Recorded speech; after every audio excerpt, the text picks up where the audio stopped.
conocer el arte de lo imprevisto. A partir da equipa do Correio da Manhã, dominadora do futebol de salão aqui em Além Fronteiras, parte-se à descoberta da modalidade, desde as raízes populares e os primeiros êxitos da seleção nacional, até ao profissionalismo do futsal. Parte 1 de 2 com Luís Manta, ex-atleta e treinador.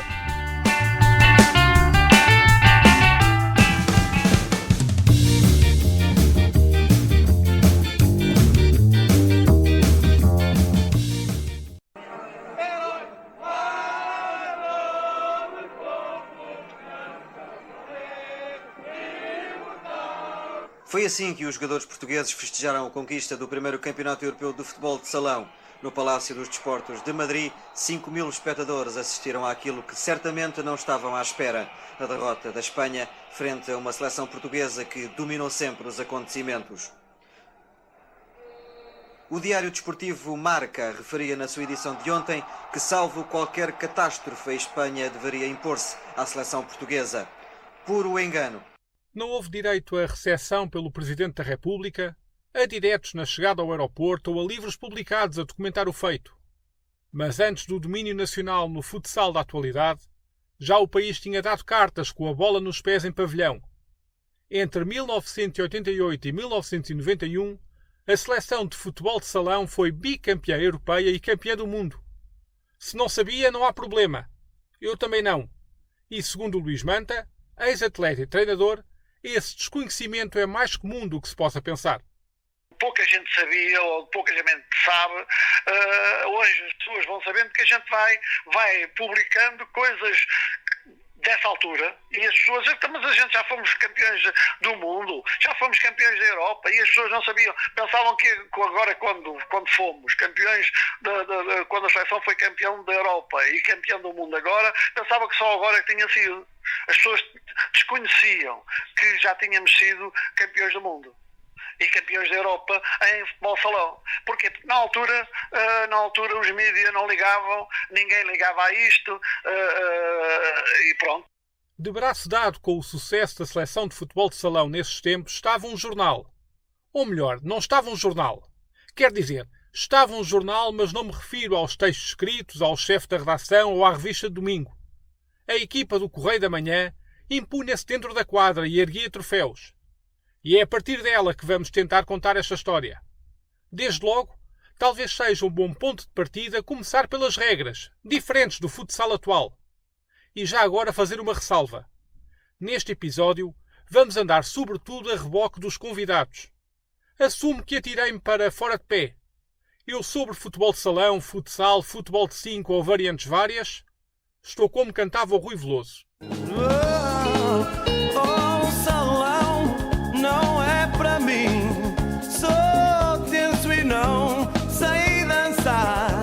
Quando arrisco, troco o passo e piso os pés ao meu pai. Posto isto, por favor, Luís Manta, 68 anos, ex-atleta e treinador, com um vastíssimo percurso que o levou a ganhar tudo o que havia para ganhar a nível nacional e a erguer troféus lá fora, explique-nos o que era isso do tempo da bola pesada. Portanto, era a bola, a diferença entre o futebol salão antigo, mas não o futebol salão dos torneios de verão, mas estamos a falar do futebol salão da Federação. A diferença para aquilo do futsal é, por exemplo, temos a bola enquanto a bola do futebol salão era mais pequena e mais pesada. Os foras no futebol salão era como no futebol com a mão. No futsal é com o pé. Antigamente no futebol salão havia as faltas na altura, os metros. Portanto, aqui neste momento funciona com os 10 metros. Por exemplo, um penalti, no futebol salão eram 12 metros a distância. Basicamente é isto, porque a diferença não é muito grande. daquilo que se partiza tem a ver, é a bola, é os foras, mas que agora já há uma alteração que a FIFA quer pôr, que é isso aí é que vai ser complicado, que é fica ao critério da pessoa, do jogador, pode marcar a fora, isto é o que eles estão a pensar pôr em prática, que é pôr o jogador a decidir se quer marcar o fora com as mãos ou com o pé. Portanto, pode pôr. Isso é o que eles estão a estudar. Mas antigamente, no futebol salão, era só com a mão. Pronto, e basicamente não houve grandes alterações, mas estas diferenças são importantes. Jogava-se, só se podia marcar golos fora da área. E agora, portanto, pode-se jogar dentro da área, pode-se fazer golos dentro da área. Antigamente, no futebol salão, só se podia marcar golos fora da área. A investigação para este episódio tropeçou por diversas vezes numa dimensão popular absolutamente fascinante ligada à modalidade nas décadas de 80 e 90. Foram várias as fotografias, autênticos tesourinhos, que se encontraram das equipas que participaram nos campeonatos. E, excetuando o Sporting Clube de Portugal, a regra era uma dimensão muito pouco futebolística, se assim se pode designar. Santos da Venda Nova, Recordação da Polo, Pátio Alfacinha ou a Seleção de Lisboa Timex. E torneios informais, muitos, com equipas como Bolinha Baixa, Roleta, Beato Atlético Clube, Águias da Portela ou Sport Clube Intendente. Ou cafés, lojas e restaurantes. O Salão Marisete, o Tachadas ou Sondagens Valente. Grande parte da inspiração para encontrar tudo isto vem do Facebook. O grupo Panteras, o futebol de salão antigo, é uma delícia. Mas se estes nomes estão muito a sul, pode-se tentar investigar mais a norte. O Forense Clube do Porto, que diz uma foto ao terem sido cofundadores do futebol de salão na região norte, por exemplo, ou as várias referências aos torneios do Clube Infante de Sagres, ou até o documento com o plano de atividades da Seleção Nacional no Europeu de 1990, realizado no pavilhão do Freixeira, em Matosinhos, a anunciar um plantel concentrado no Inatel de Santa Maria da Feira com os respectivos horários e refeições. Para quem diz que o Facebook já não serve para nada, ora aqui está.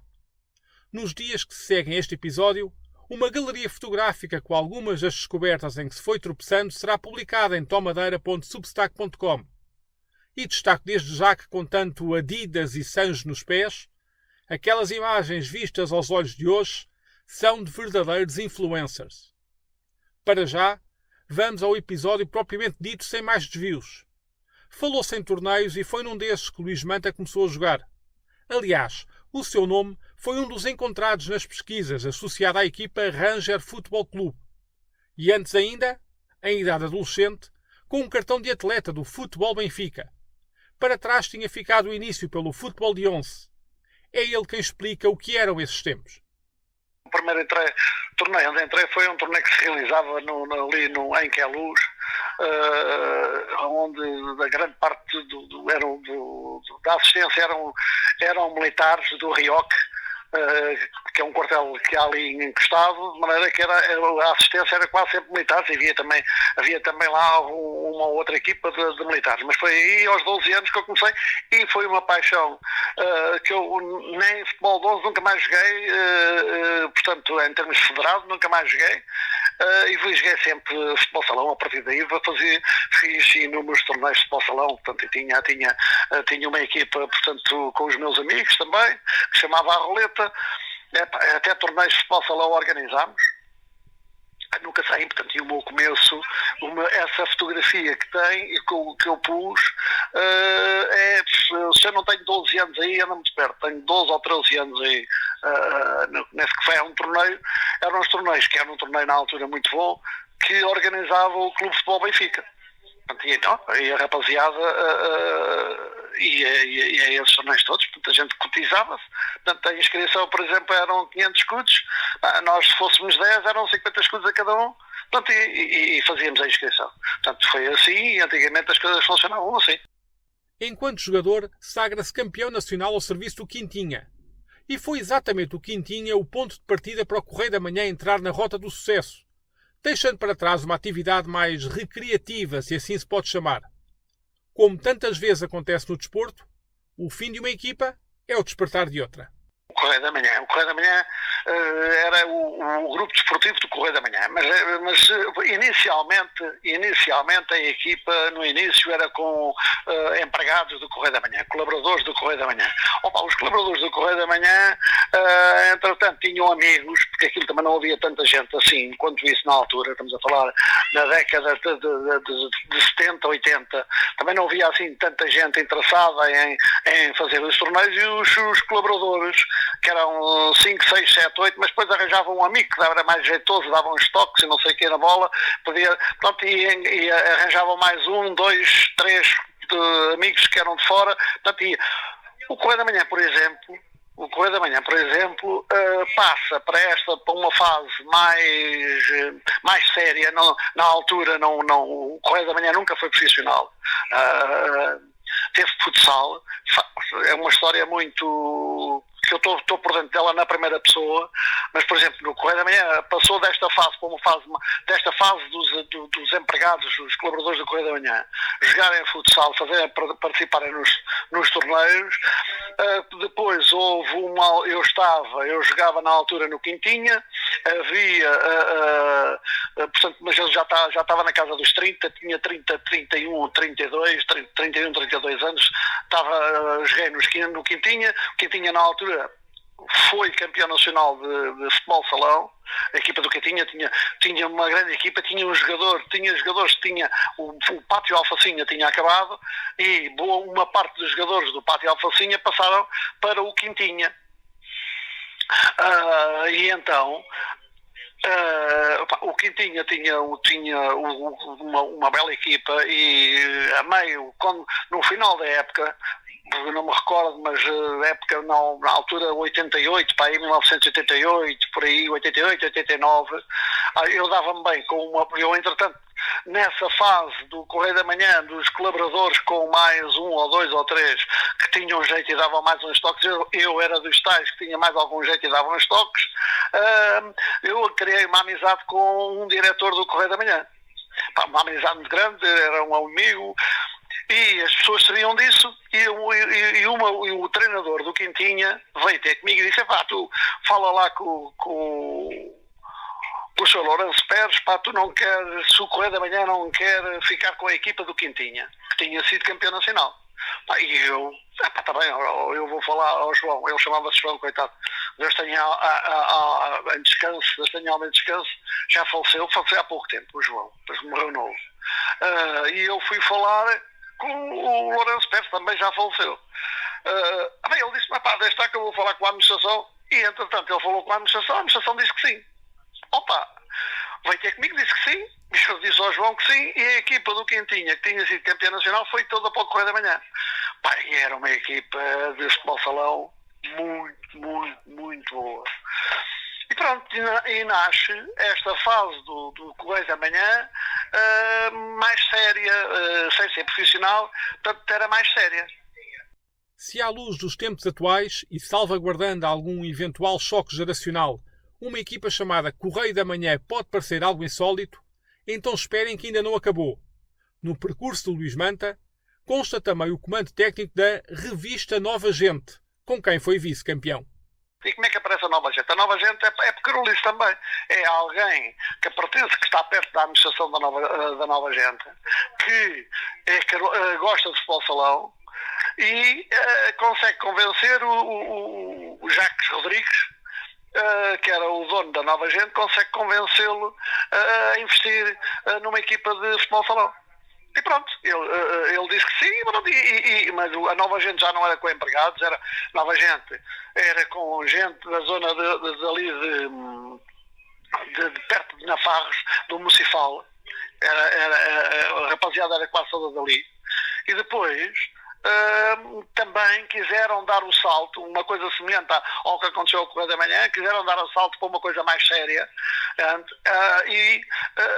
pronto, convidaram-me para ir treinar a Nova Gente, e eu fui buscar gente amiga, os jogadores que tinham jogado na Quintinha, tinham jogado no Correio da Manhã, tinham jogado não houve nenhum, nesta fase ainda não houve nenhum do Pátio Alfacinha. Mas pronto, fez ali uma boa equipa, na altura ficámos em segundo lugar no campeonato.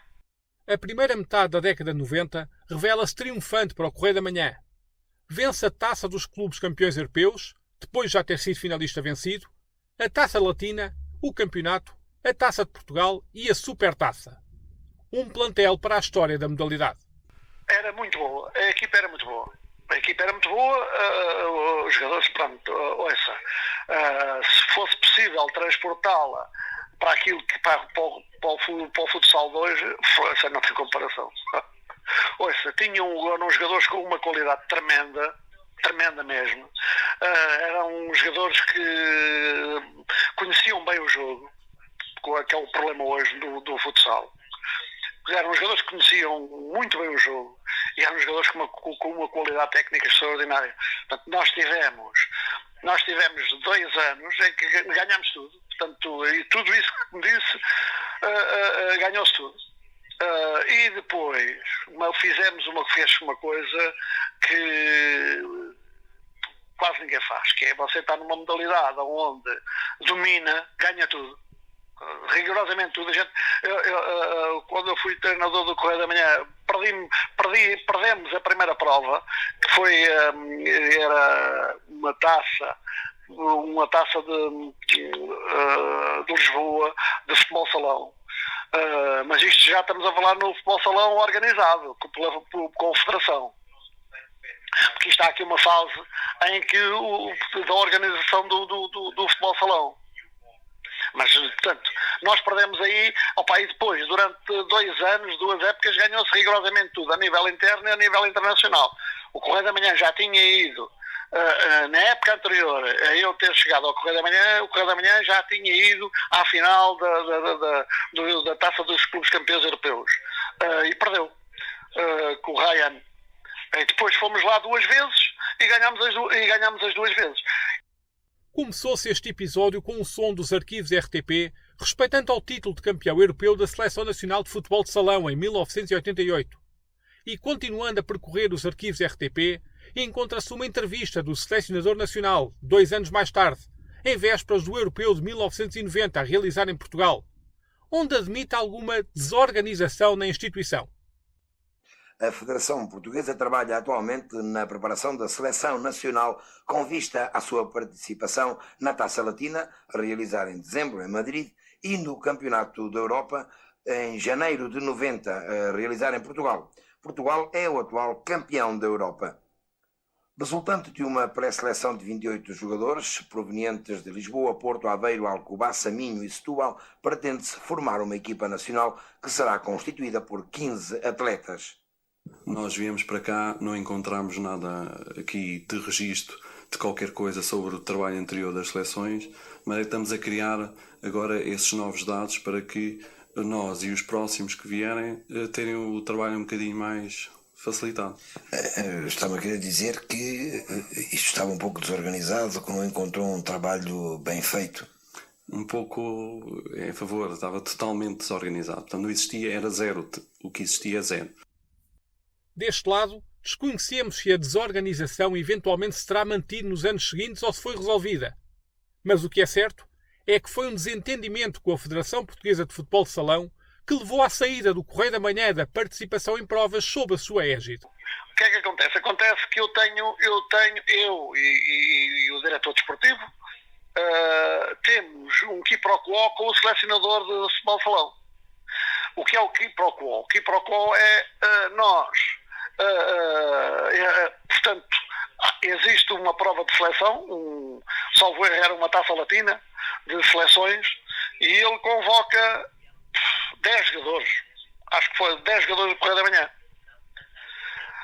E nós tínhamos, depois de acabar a taça latina de seleções, passado 15 dias, tínhamos a taça dos campeões europeus deixa-me lá ver, portanto tínhamos a taça dos campeões europeus aqui no sul de Espanha, onde ganhámos, agora está-me a fugir o nome. E eu fiquei com, nós o plantel éramos 13 ou 14 jogadores, fiquei com de 10, quem tira, de 13 ou 14 quem tira 10, fiquei com 3 ou 4 para treinar, a 15 dias da Taça dos Campeões Europeus. E eu disse, entrei em contacto com o selecionador e disse, amigo, Luís, ele chama-se Luís Rodrigues, ou levas os jogadores todos, ok, tudo bem, ou então temos que arranjar aqui uma maneira, porque a Taça dos Campeões Europeus, aqui vais-me entregar os 15 dias da prova, é que me entregas a equipa toda, porque eu ficar com 3 ou 4 jogadores, não faço nada com 3 ou 4 jogadores. Não, e fico apiado a 15 dias da Taça dos Campeões Europeus. Portanto, vamos ter que resolver isto. Ou levas menos para eu poder ficar com gente para trabalhar, ou então levas todos, houve ali uma confusão, meteu o presidente da federação, houve ali uma confusão, e houve um dia que eu e o diretor tomámos uma decisão. Esta é a última vez que a gente joga futebol salão, vamos passar para o outro lado, vamos passar para o lado, na altura era o futebol de 5. Escutou-se aqui aquilo de sair do futebol de salão e passar para o futebol de 5. Ao mesmo tempo, neste período, também se ouve já falar em futsal. E uma federação de futebol de salão no controle de um campeonato e uma federação portuguesa de futebol na organização de outro. Ficou confuso, não é? Mas afinal, quantas modalidades existiram em simultâneo? Expus estas inquietações ao Luís Manta e ele prontificou-se a explicar. Eu vou-lhe explicar tudo. Pronto, até que havia os torneios de verão e, entretanto, no final da década de 80, estamos a falar aí por 87, eu não tenho presente ao certo qual é o ano, mas para ir para 87, 88, organiza-se em Lisboa um torneio de futebol salão chamado Autoglória. Portanto, digamos que foi o prelúdio para organizar a modalidade. No ano a seguir, organiza-se novamente o torneio, mas já com outro nome, e com o patrocínio do Eusébio. Foi chamado Torneio Eusébio. A seguir, já não só, o que se organizou a seguir foi o futebol salão, começou a ficar organizado em federações. O que é que acontece? Aparece a Federação Portuguesa de Futebol Salão, que tinha onde o Correio da Manhã portanto, liderava, e era a nível nacional. Portanto, nós íamos jogar ao norte, íamos jogar portanto, ao sul, ao Olhão, era de âmbito nacional, a Federação Portuguesa de Futebol Salão. Havia a Associação Portuguesa de Futebol de Lisboa, que começou a organizar o futebol de 5. E o futebol de 5, enquanto o futebol salão nos primeiros anos foi logo de âmbito nacional, o futebol 5 nos primeiros anos foi de âmbito só de Lisboa, era distrital. Era o Distrito de Lisboa, onde o Sporting,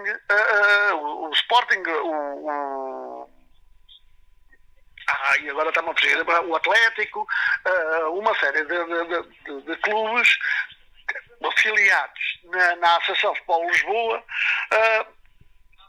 portanto competiam. Depois houve uma federação que era a ver se me recordo, era a Liga de Futebol Salão, de Futsal. Houve uma liga de futsal que era organizada por um sujeito chamado, que era um Pedro, chamava Pedro, que também já faleceu, portanto, que organizou uma liga, mas a liga teve pouco tempo, funcionou durante 3 ou 4 anos e acabou por deixar de funcionar. Ficou ali a Federação Portuguesa de Futebol Salão e ficou a Associação, que depois passou, a Associação, entretanto, passado 2, 3 anos de organizar, começou a ser a Federação Portuguesa de Futebol a organizar o futebol de 5 e ficou Uma coisa e outra, mas o futebol de 5 depois, já, através da Federação Portuguesa de Futebol Salão, de futebol, já era a nível nacional. Portanto, já entravam as equipas do Porto, mas do Sul, o Sul sempre foi muito pobre relativamente ao futebol salão. Houve sempre poucas equipas a investir no futebol salão, portanto, relativamente ao Sul. Foi mais sempre aqui da zona centro e o Norte. Com o Norte, com Freixeiro, uma série de equipas que investiram e ainda hoje são equipas que investem e se dedicam bastante ao futsal. Neste caso agora, ao futsal. O futebol de 5 teve vida curta. A Federação Portuguesa de Futebol começou a ganhar interesse pela modalidade, impulsionada pela entrada do Correio da Manhã e pelo mediatismo associado à equipa. Instala-se o futsal. Mais tarde, o surgimento do Benfica é o dinamite que faltava ao rastilho. Nós, como tínhamos uma época como futebol de 5, depois aparece, portanto muda de nome, a Federação começa-se a interessar mais, porque a Federação Portuguesa de Futebol nunca se interessou verdadeiramente pelo futebol salão. Portanto, e é a partir portanto, é a partir do momento em que o Correio da Manhã passa para o futebol de 5 que a Federação começa a dar mais alguma atenção. Porquê? Porque o Correio da Manhã todas as semanas, e hoje as coisas são diferentes para melhor, felizmente, mas o Correio da Manhã todas as semanas dava uma página à modalidade. Às vezes até mais. Dava uma página de publicidade, de destaque à modalidade, coisa que a bola não dava. A única a entidade que dava era o Record, que dava uma caixa, uma coisa muito pouca de publicidade ao futebol de 5. Com o Correio da Manhã, as coisas ganharam outra elan, ganharam outra projeção e começou-se a aparecer, as pessoas começaram a aparecer mais coisas relativamente à modalidade. Pronto, e depois o culminar é a chegada do Benfica. Pronto, quando chega ao Benfica, já as coisas estão já estão a andar, já há um incremento maior. O Benfica vem dar, pela sua dimensão, se bem que lá esteve lá o Sporting e nunca ninguém se interessou muito. O Sporting está desde o início da modalidade. É a única equipa que está desde o início da modalidade. A única equipa de projeção, porque há mais equipas, estão o Freixeiro, e há muitas equipas, mas por uma vez, com a projeção, com a grandeza de um Sporting ou de um Benfica, o Sporting está desde o princípio na modalidade. Mas a modalidade, na realidade, é na década, é a partir de 94, 95, que a modalidade começa a evoluir. E depois, com a entrada do Benfica, como eu lhe digo, a coisa tomou uma projeção que está hoje, está bastante melhor, sob todos os aspectos, menos que é no aspecto técnico. Escutou-se aqui no final uma consideração sobre o estado atual da modalidade. Ficou curiosidade sobre isso e há umas quantas coisas a dizer sobre o tema. Mas este é um episódio dividido em duas partes, meio que numa tentativa de separar a modalidade antes e depois do século XXI. Como tal, essa reflexão do Luís Manta fica para a segunda metade. Vão ter de aguardar. Não percam o próximo episódio porque nós também não. Mas, entretanto, ainda há aqui muito para dizer e contar. Por exemplo, tomem lá esta sobre o primeiro jogo do Correio da Manhã no futebol de 5. Que eu vou lhe dizer, até lhe vou contar uma coisa engraçada. Nós no primeiro jogo que fizemos pelo futebol de 5, no futebol de 5, quando a gente mudou do futebol salão para o Correio da Manhã para o futebol de 5, o primeiro jogo que nós fizemos foi com o AMSAC.